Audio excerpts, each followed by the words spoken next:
धम्मपद गाथा क्रमांक 165। आज दिनांक 1 सितंबर 2020। ये गाथा की देशना तथागत भगवान बुद्ध ने श्रावस्ती के जेतवन बुद्ध विहार में रहते समय ही एक क्षुद्र काल उपासक को उद्देश्य करके कही थी। अत्तनाहि कतं पापं अत्तना संकीलिसति अत्तना अकतं पापं अत्तनाव विसुज्झति शुद्धि अशुद्धि पच्चत्तं नायो अयं विशोधय शुद्धि अशुद्धि पच्चत्तं नायो अयं विशोधय।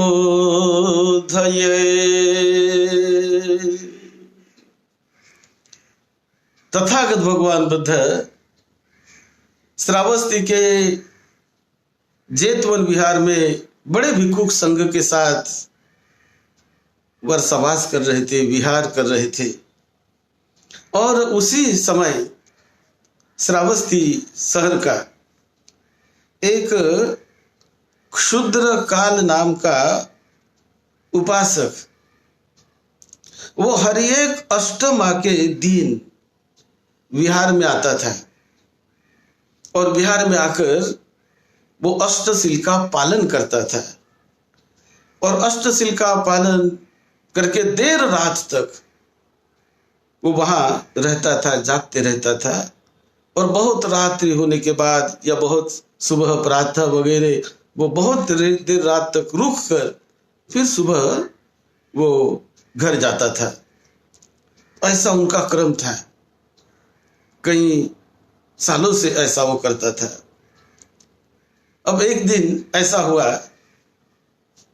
कि अष्टशील के दिन वो आ गया और रात तक रुका जैसे हमेशा की तरह। लेकिन उस दिन शहर में कुछ चोर लोगों ने किसी घर में चोरी कर ली, किसी घर को सेंध लगाया और सेंध लगाकर कुछ चोरों ने वहां की वस्तुएं लेकर वो भागना चाहते थे। अब अंधेरे में कोई चोर किसी लोहे के वस्तु से टकराया और टकराकर आवाज आ गई। तो जैसे आवाज आई कुछ लोग जाग गए घर के और जागकर चोर चोर करके चिल्लाने लगे। तो जैसे चोर करके चिल्लाने लगे, पड़ोस के लोग वगैरह सब जाग गए और देखने लगे कि अरे चोर आ गए, देखो देखो देखो। तो ये आवाज सुनकर चोर जल्दी से अंधेरी रात में भाग गए। जो उनके हाथ में लगा वही लेकर भाग गए, जो लगा उसको लेकर भाग गए। लेकिन कुछ लोगों ने एक चोर का पीछा किया, उसके पीछे दौड़ते दौड़ते गए अंधेरी रात में भी। अब ये भागता भागता गया और जाते समय कुछ इसके समझ में नहीं आया। तो जाते समय उनको एक आदमी वो दिखा, रास्ते में आ रहा है और थोड़ा सा खड़ा सा था। उसको देखकर तो उसको देखकर इसने क्या किया, इसके हाथ में जो सामान है, जो सामान लेकर भाग रहा था, उसने उसी आदमी के नजदीक सामान रख दिया और अंधेरे में भाग गया। अब जो चोर उसका पीछा करके दौड़ रहे हैं, चोर का पीछा करके जो लोग दौड़ रहे हैं, लोग चोर के पीछे दौड़ रहे हैं। तो दौड़ते दौड़ते उन्होंने देखा कि आदमी यहाँ पर एक खड़ा है और उन्होंने सामान पहचान लिया कि ये तो हमारे घर का सामान है, ये बड़ा अच्छा दिखने का प्रयास करता है, लेकिन ये तो चोर है। ऐसा कह के लोगों ने उसको मारना पीटना शुरू कर दिया, सामान देख कर यही चोर है, ये तो देखो ना हमारा सामान, इसने ही लाया है, यही चोर है, अब खड़ा हो गया हमें देखकर।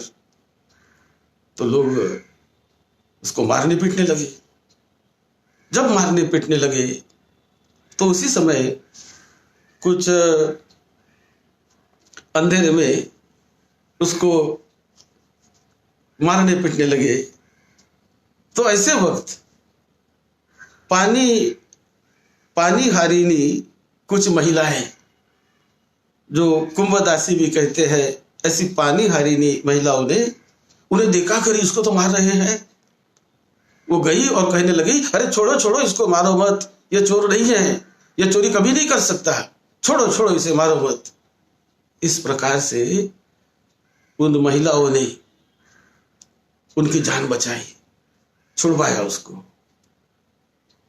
और छोड़कर फिर वो महिला अपने काम में चली गई। तो बाद में वो तो बच गया, उसको छोड़ दिया, लेकिन उसके बाद वो वापिस बिहार में गया। अब घर नहीं गया, तो बिहार में वापस गया और वापस बिहार जाकर भिक्षुओं को बताने लगा कि देखो, मैं जा रहा था तो रास्ते में ऐसी ऐसी घटना मेरे साथ हुई, कुछ लोगों ने मुझे पकड़कर चोर समझकर मुझे मारने लगे, लेकिन कुछ महिलाएं वहां पर, जो पानी हारिनी जो महिलाएं हैं, वो लोग पानी ले जाते समय उन्होंने मुझे देखा, वहां पर आई, और देखो उनके कारण मैं बच गया, मेरी जान बच गई। आज तो मैं मर ही जाता, लेकिन उसके कारण मेरी जान बच गई। इस प्रकार वो भिक्षुओं को बताने लगा। अब भिक्षुओं ने भी सुना, और फिर भिक्षुओं ने उनको बुद्ध के पास ले गए, चलो बुद्ध के पास। तो कुछ समय के बाद वो बुद्ध के पास गए, तब वो बुद्ध ने उनको देखा, और ये सारा सुनकर बुद्ध ने कहा कि आदमी जो बचता है वो अपने किसी पूर्व कर्म के पुण्य बल से ही बचता है। हमारा कोई पुण्य कर्म जाग उठता है, कोई कुशल कर्म जाग उठता है, हमें नहीं पता चलता उस कौन सा कर्म कब जाग उठेगा, हमें नहीं पता चलता है, लेकिन वो बुद्धों को पता चलता है, अरहतों को पता चलता है। तो बुद्ध ने जब ये सुना, तब उनको कहा कि पुण्य कर्म के बल से ही कोई आदमी आपत्ति विपत्ति से क्यों कुछ लोग बचते हैं, तो एक पुण्य कर्म उसके साथ कुछ होते हैं, वो दिखते नहीं, लेकिन हमेशा उसके चित्त के साथ एक छाया की तरह, छवि की तरह पुण्य कर्म का औरा, पुण्य कर्म का प्रभाव दृश्य या दृश्य रूप में उस पुण्य कर्म करने वाले व्यक्ति के साथ वो रहता ही है। जैसे कोई व्यक्ति कहीं जाता हो तो उसकी छाया, उसकी शैडो हमेशा उसके साथ रहती है। वो कहीं भी जाए, जहां भी जाता है, उसकी छवि, उसकी छाया उसके साथ साथ ही चलती है। तो इसी प्रकार जो पुण्य कर्म करने वाला व्यक्ति है, उसके साथ साथ पुण्य कर्म का प्रभाव दृश्य और दृश्य रूप में चलते रहता है, और जो पाप करने वाला व्यक्ति है, उनके साथ भी उस पाप कर्म का प्रभाव उसके साथ साथ चलते रहता है। उससे भाग नहीं सकता कोई व्यक्ति, क्योंकि जो भी हम कर्म करते हैं, वो कर्म तो करते समय हमारा मन हमारा साक्षी होता है। हम अपने मन को धोखा नहीं दे सकते, दूसरों को धोखा दे सकते हैं, दूसरों को झूठ बोल सकते हैं, लेकिन अपने मन को कैसे धोखा देंगे, मन से कैसे झूठ बोलेंगे, क्योंकि मन तो साक्षी है ना हर चीज में।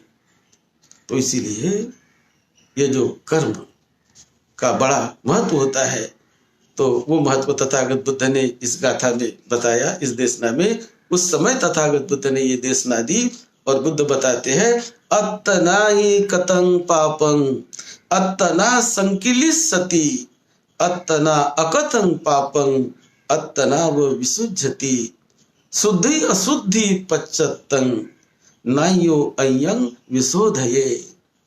तो हमारे अपने हाथों से किए हुए पाप कर्म, जो कुछ हमने कभी अज्ञान में, कभी गलती में, कभी बिना जाने किए, कोई बिना समझ से हम कभी किए हैं, इस जीवन में कभी किए हैं, या हमें नहीं पता तो कभी पिछले जीवन में हमने किए हैं, तो वो पाप कर्म हमें उस ढंग से हमें वो फल देते रहते हैं, और पाप का फल कटु होता है। इसी प्रकार जो हम पुण्य कार्य करते हैं, अत्तना अकथं पापं अत्तना वो विसुज्जति, यदि जो हम पाप नहीं करते, कुशल कर्म करते, पुण्य कर्म करते हैं, तो वो पुण्य कर्म हमें परिशुद्ध करते हैं, निर्मल करते हैं। परिशुद्धता हमारे अपने ही हाथ में है, हमारे अपने ही कर्म हमारे परिशुद्धि के लिए सहायक बनते हैं। दूसरा कोई आदमी किसी को परिशुद्ध नहीं कर सकता है। शुद्धि अशुद्धि पच्चत्तं नायो अयं विशोधय। शुद्धि और अशुद्धि ये व्यक्तिगत भाव है, व्यक्तिगत है। दूसरा व्यक्ति किसी को शुद्ध नहीं कर सकता है, दूसरा मार्गदर्शन कर सकता है, रास्ता दिखा सकता है, लेकिन हमें ही उस रास्ते से जाना होता है। वो व्यक्तिगत है। मेरे मन की शुद्धि मेरे ही ऊपर अवलंबित है। यदि मैं चाहूं तो मेरे मन को मैं शुद्ध कर सकता हूं, तो शुद्धि भी मेरे हाथ में, और मैं चाहूं तो मेरे मन को अशुद्ध गंदा विकृत कर सकता हूं, वो भी मेरे हाथ में। मेरे मन को दूसरा नहीं गंदा कर सकता है, दूसरा मेरे मन को विकृत नहीं कर सकता है, मैं ही विकृत करता हूं अपने अज्ञान से, अपने अविद्या से, अपने अनजानपने से मैं विकृत करता हूं। कभी बुरे व्यसन में लग जाता हूं, कभी बुरे संगत में लग जाता हूं, कभी बुरे काम करने में लग जाता हूं, तो ये मैं ही हूं। इसी प्रकार अच्छे काम करने वाला मैं ही हूं, मैं ही अच्छे काम कर सकता हूं यदि मैं मन में संकल्प करूं, निश्चय करूं कि मुझे मेरे द्वारा मेरे मन से अच्छे काम करने हैं, अच्छा ही करना है मुझे। ऐसा संकल्प करके जो व्यक्ति काम करता है, वही उसके उद्धार का, उसके विशुद्धि का भी कारण बनता है। उसका ही अपना कर्म, उसका ही अपना संकल्प। तो बहुत बड़ी शक्ति है संकल्पों में, बहुत बड़ी शक्ति है कर्मों में, अपने हाथों से किए हुए कर्मों में, शरीर से किए हुए कर्मों में,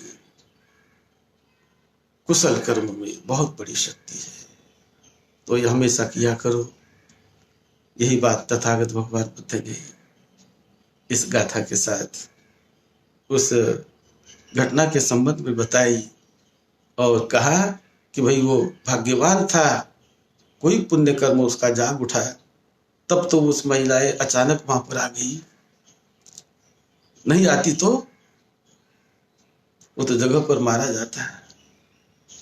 तो पुण्य कर्म कब कैसा संयोग जुड़ाएगा कह नहीं सकते।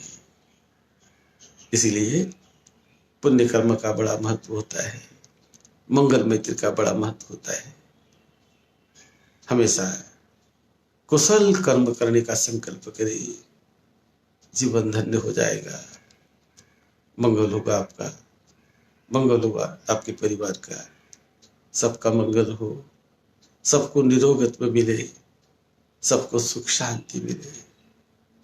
सद्धम्म की सेवा में, आपकी सेवा में डॉक्टर भदंत राहुल बोधी महाथिरो। कल पूर्णिमा का दिन है, हमने थोड़ी देर पहले एक सीडी रिलीज की, उसको भी सुनिए और उस दिन का ठीक से पालन करिए, लाभ लीजिए पूर्णिमा के दिन का। विशेष रूप से हमारे साथ हमारे लखनऊ से जो राजेश चंद्रा जी है और उनका बड़ा ग्रुप है, वो भी विशेष रूप से जुड़ जाता है। फिर सोलापुर से प्राध्यापक दुड्डे है, संघ प्रकाश दुड्डे, वो भी बहुत धम्म का काम करते, वो भी जुड़ जाते हैं। गांधीनगर से जो हमारे साथ जुड़ते हैं, बहुत सारे लोग वहाँ पर है, लेकिन वो भी बहुत से हमारे साथ जुड़कर जो वहाँ हमारे BL आए, उसके जो बहुत लोग बड़े अच्छा काम करने वाले लोग गांधी धाम में हैं, तो वो भी हमारे साथ जुड़ जाते हैं। दिल्ली से हमारे साथ लोग जुड़ जाते हैं। तो मुकेश देवरिया, वो जो गांधी धाम से, वो भी बहुत अच्छा काम करते हैं, तो वो भी हमारे साथ जुड़ जाते हैं। इस प्रकार कई जो लोग धम्म के रास्ते पर चलकर लाभ लेते हैं धम्म का, हम सबको बहुत धन्यवाद देते हैं। आप सबका मंगल हो। मैं हर दिन सभी को मंगल मैत्री देते ही रहता हूँ। बहुत लोगों को मैं देखता हूँ, आपकी कमेंट्स भी मैं कभी देखता हूँ, कभी वक्त मिला तो। और विशेष रूप से सभी को धन्यवाद और मंगल मैत्री भेजते ही रहता हूँ। आप सबका मंगल हो, सबका मंगल हो।